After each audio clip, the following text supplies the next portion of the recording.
항상 변화하는 인생의 흐름에 몸을 맡긴다입니다. 오늘 그러면 시작하겠습니다. 인식하는 것이 변화와 치유의 첫 걸음이다. 우리 안에 깊게 뿌리 박힌 방식이 있다면 그 상태에서 벗어나기 위해서 그것을 자각해야 한다. 변화 과정에 들어서면 그 상황에 대해서 말하기 시작하고 불평도 하면서 다른 사람은 어떻게 하는지 살펴볼 것이다. 유형이 의식의 표면으로 떠오르게 되면서 자주 마주치게 된다. 그래서 선생님이나 친구를 찾아가기도 하고 수업을 하거나 강의를 듣기도 하고 책을 찾아보기도 하면서 그 문제를 해결하려 할 것이다. 나의 경우는 회의가 있다는 친구의 말이 계기가 됐다. 친구는 가지 않았지만 내 안에 무엇인가 반응을 보여서 혼자 회의에 참석했다. 별로 대수롭지 않은 그 회의가 변화의 첫걸음이었다. 하지만 그때는 이 사실을 알지 못했다. 종종 우리는 첫 단계를 내딛으면서 그 방법이 어처구니 없다고 생각한다. 너무 쉬워 보이거나 우리의 생각으로는 이해가 되지 않기 때문에 그대로 따라하고 싶지 않다. 거부감이 강해서 그 방법을 따라하는 생각만으로도 화가 나기도 한다. 하지만 이런 거부 반응이 우리의 치유 과정의 첫 단계라는 사실을 이해할 필요가 있다. 나는 사람들에게 그들이 보이는 거부 반응이 마치 치유 과정이 시작됐음을 보여준다고 설명한다. 우리가 변화에 대해 생각하기 시작하는 그 순간 바로 치유 과정이 시작된다. 초조해하는 것 역시 또 다른 형태의 거부감이다. 그것은 배우고 변화하기 싫어하는 감정이다. 지금 당장 문제를 해결해야 한다고 스스로에게 강요하면 그 문제를 통해 배울 수 있는 교훈을 놓칠 수 있다. 다른 방으로 가려면 일어나서 한 걸음씩 움직여 가면 된다. 의자에 가만히 앉아서 다른 방으로 가는 생각만 하고 있으면 아무 일도 일어나지 않는다. 마찬가지로 우리가 문제를 해결하고 싶어 하면서 문제 해결에 도움이 될 만한 행동을 전혀 하지 않는다면 아무 소용이 없다. 이게 문제 상황을 만들어낸 것이 자신의 책임이라는 사실을 인정할 때가 왔다. 문제 상황을 만들어낸 것이 자신의 책임이래요. 죄책감을 느끼거나 자신을 형편없는 사람으로 생각하라는 뜻이 아니다. 생각이 현실되는 것을 보면서 내면의 힘을 인정하라는 뜻이다. 과거에 우리는 자신도 모르게 이 힘을 우리가 원하지 않는 현실을 만들어내는 데 사용했다. 물론 자신이 무슨 짓을 하고 있는지 모르는 채로 이제 우리가 지금 처해 있는 현실에 책임이 있다는 사실을 인정하고 이 힘을 우리에게 도움이 되도록 긍정적으로 사용하는 법을 배워야 한다. 내가 고객에게 해결책을 하나 제시하면 문제에 대한 새로운 접근법이나 관련된 사람을 용서하는 법.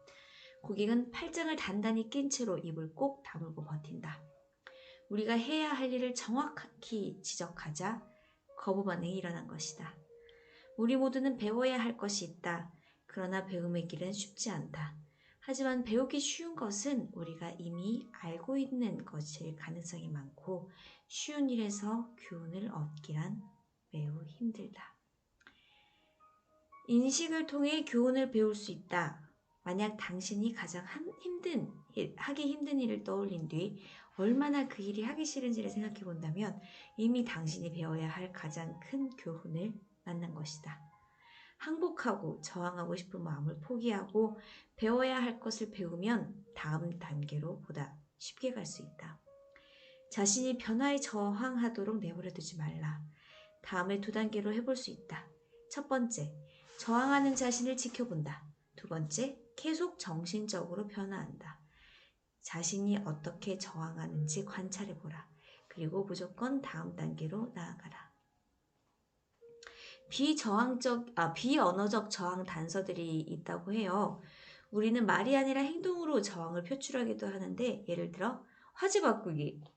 우리가 이제 변화를 거부하는 방법에 이런 게 있다고 합니다. 화제 바꾸기, 방에서 나가기, 화장실 가기, 지각하기, 아프기. 아프기도 나와요. 변화에 저항하는 단어들. 백신은 조금 다른 의미이기도 하지만 어쨌든 몸이 더 뭔가 이제 막아낼 그런 항체 같은 게 생기려고 그럴 걸 수도 있는데, 아휴, 그쵸.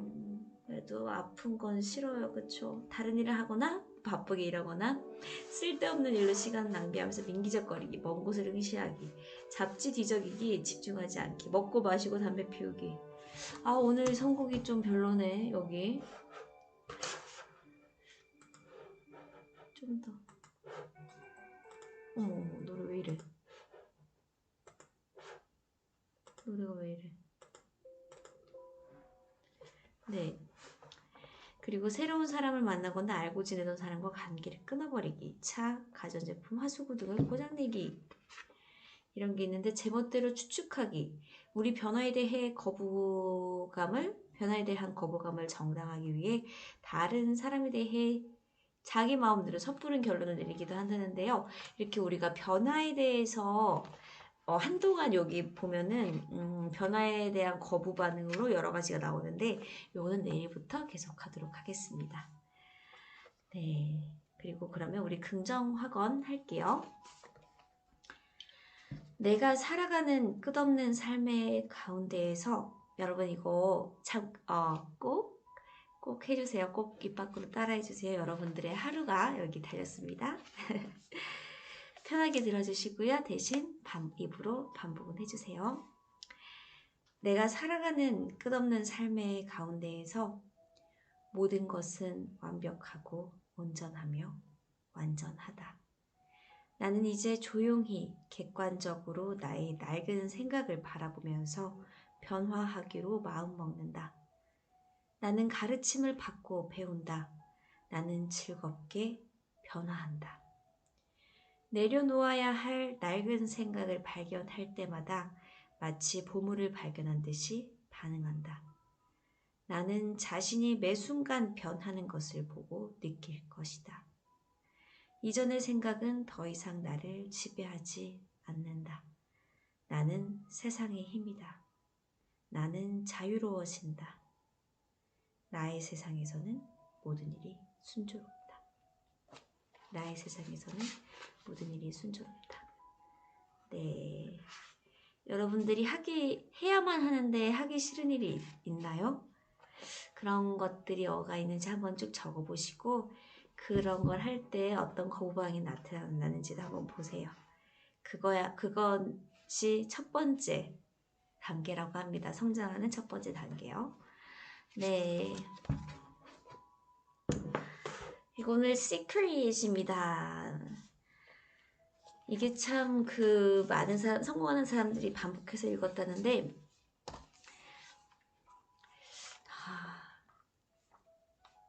이런 걸 보면은 참 어떻게 보면 자기계발서들의 내용이 좀 비슷비슷하긴 해요. 제가 이제 좀 쓸 책도 그렇고. 근데 이렇게 뭐랄까요? 반복되는 문장들이 참 많잖아요. 그래서 그만큼 중요하다고 강조를 하는 건지, 어떻게 보면 되게 아니야, 이런 말 하지 않겠어. 네.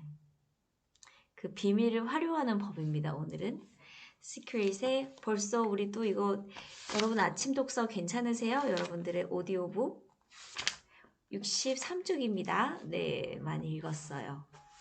3분의 1 정도 나갔어요. 우리 비밀을 활용하는 법. 당신은 창조자다.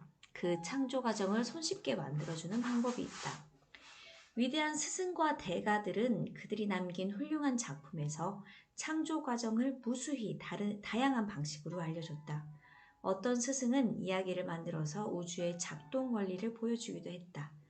그 이야기에 담긴 지혜는 오랜 세월 전해 내려오며 전설이 됐다. 이 이야기들의 핵심에 삶의 진실이 숨어 있다는 점을 요즘 사람들은 잘 모른다. 알라딘과 마술 램프를 생각해보라. 알라딘이 램프를 주워들고 먼지를 털자 지니가 튀어나온다. 지니는 늘 똑같이 말한다. 분부만 내리십시오. 전해지는 이야기에 따르면 3가지 소원을 말해야 하지만 원래 이야기를 추적해보면 소원의 개수에는 제약이 없다. 이것이 무엇을 뜻하는지 생각해보라. 이제 이 비유를 당신 삶에 적용해보자. 알라딘은 원하는 것을 요청한다는 사실을 명심해라. 당신에게는 우주 전체가 바로 진이다. 전통적으로 이것은 여러 가지 명칭으로 불렸다. 수호천사, 고차원적인 자 등.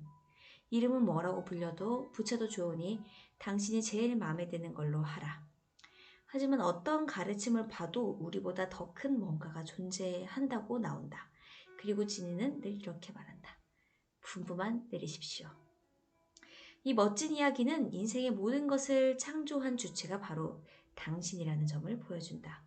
진이는 단지 당신 명령에 따랐을 뿐.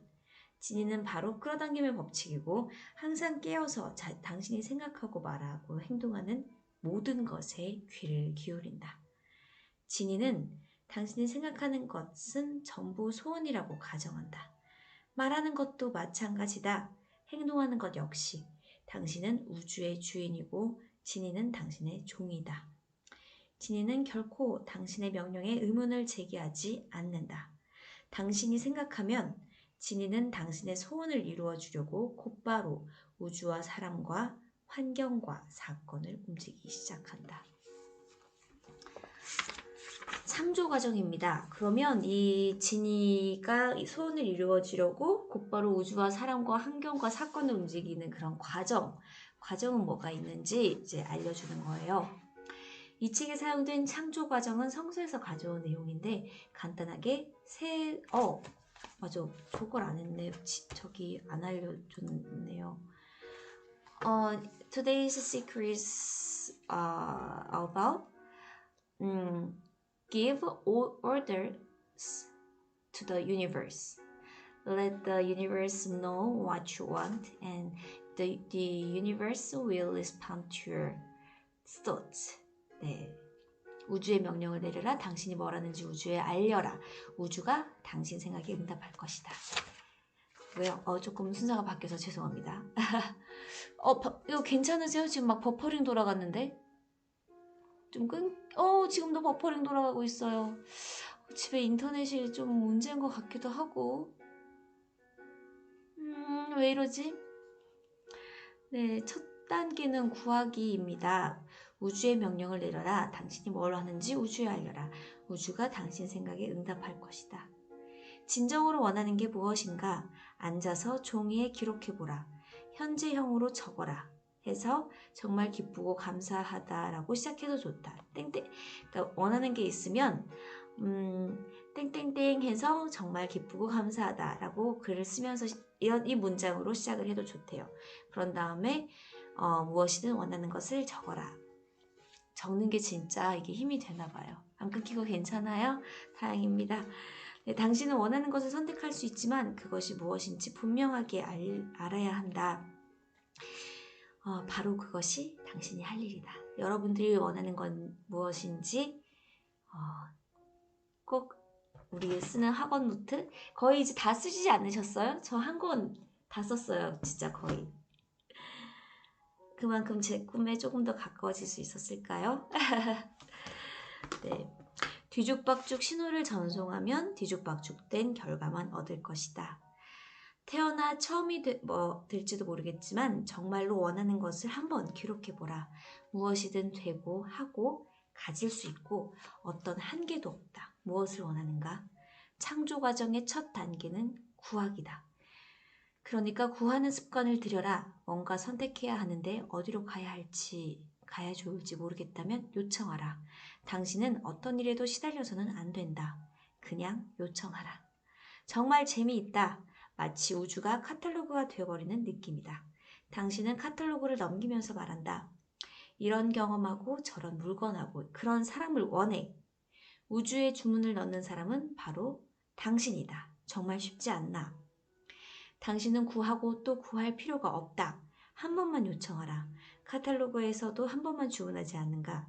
주문을 해놓고 잘 들어갔는지 의심해서 또 한 번 주문하고 다시 주문하고 마지막으로 또 하지 않는다. 주문은 한 번만 한다. 창조 과정에서도 같다. 1단계에서는 당신이 뭘 원하는지 명확하게 하기만 하면 된다. 명확해졌다면 이미 요청한 것이다.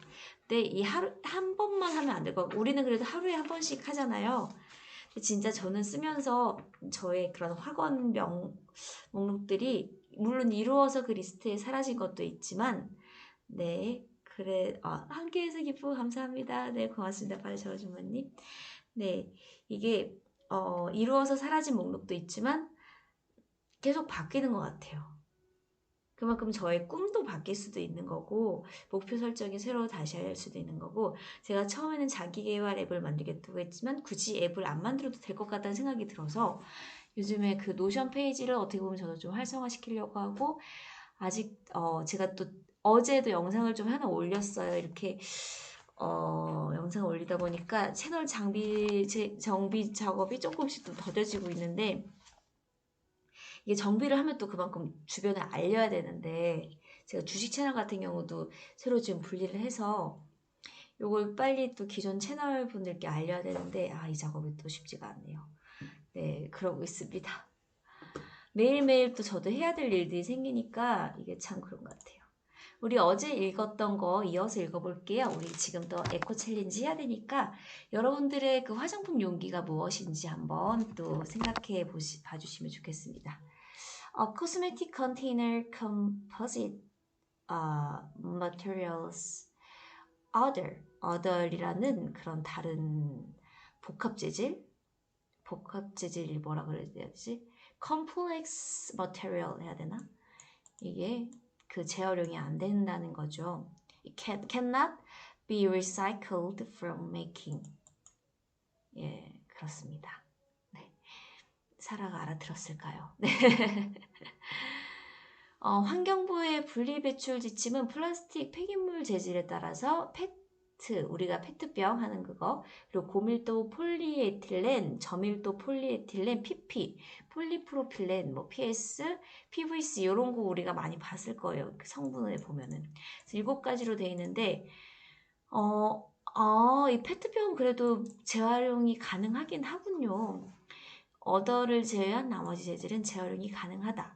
이번 어제 말씀드렸던 그 주요한 아모레퍼시픽, 생활건강, LG생활건강, 애경 이렇게 우리가 닥터 자르트로 유명한 이거 하비스 뭐예요? 이거 이니스프리 그리고 아무튼 이런 거 있는데 30개 화장품 가운데 재활용이 가능한 제품 5개에 불과했고 세부적으로 유리 소재 2개, 페트 소재 2개, PP 소재 1개 뿐이다. 이제 플라스틱 소재로만 보면 재활용 가능 용기는 10% 수준밖에 안 됐고요. 이 분리 배출 표시가 아예 없는 제품도 8개나 있었는데 마스카라, 아이브로우, 컨실러, 팩트 우선 컨실러는 안 쓰니까 그렇구나. 플라스틱 구성 제품이지만 분리 배출 대상은 아니었다. 포장지의 면적 50제곱센티미터 미만이거나 내용물 용량이 30g인 이하인 제품은 분리 배출 표시 의무 대상에서 제외되는데 위 제품들이 예외 조항에 해당하는 제품으로 보인다. 어떻게 보면 우리가 늘 받는 샘플 같은 거나 좀 정말 비싸서 왜 용량 작게 파는 그런 것들은 또 아예 재활용이 안 되나 봐요. 조금 이왕이면 큰 제품을 사야 되는 것도 맞는 건가? 환경단체들은 일상용품 가운데 화장품 용기가 유독 재활용이 안 된다고 개선을 요구해 왔어요. 이 화장품 용기를 재활용 가능한 단일 소재로 전환하라는 것인데 전문가들은 기술적으로 가능하다는 거고요. 이 고기능성 화장품에는 변질 우려가 크기 때문에 차단성이 높은 복합 소재를 써야겠지만 로션이나 크림 같은 제품은 PP, 이런 어떤 소재로도 제작할 수 있다.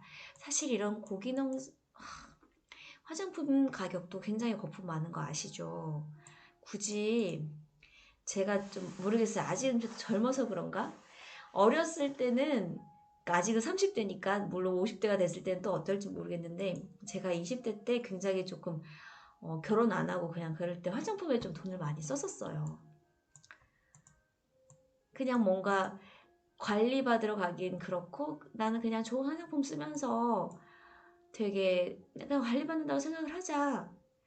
차라리 관리를 받을 걸 그랬어요. 왜냐면 지금 느끼는 게 제가 어쨌든 미라클 모닝을 하면서 일찍 자잖아요.